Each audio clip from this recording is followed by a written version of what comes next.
tatalakayin ngayon ay tungkol sa ang Pilipinas sa loob ng 100 taon.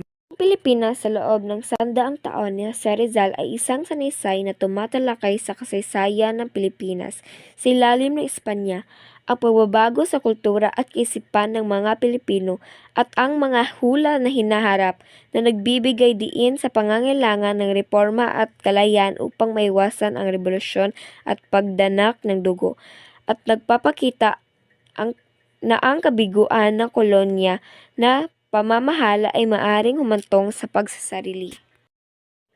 At ito ang mahahalagang detalye. Pagsusuri ng kasaysayan, sinuri ni Rizal ang nakaraan ng Pilipinas bago ang pananakop ng Espanya at ipinakita kung paano nagbago ang mga batas, kaugalian at pananampalataya dahil sa kolonyalismo. Pangangailangan sa reforma.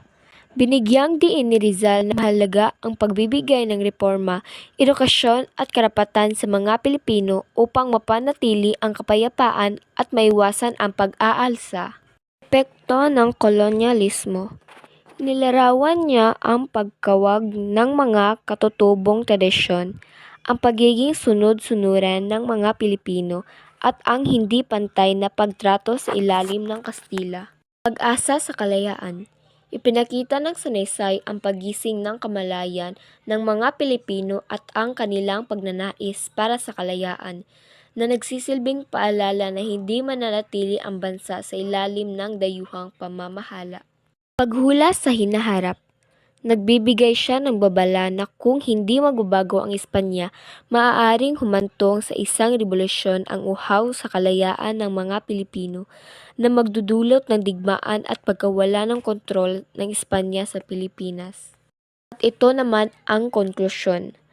Ang sanaysay ay isang pananawagan para sa pagbabago at pagpapaunlad na naglalayong hikayatin ang mga Pilipino na magkaisa at ipaglaban ang kanilang karapatan, habang nagbibigay babala sa Espanya na ang hindi pagtugon sa mga pangangailangan ng mga Pilipino ay hahantong sa isang marahas na paghimasik.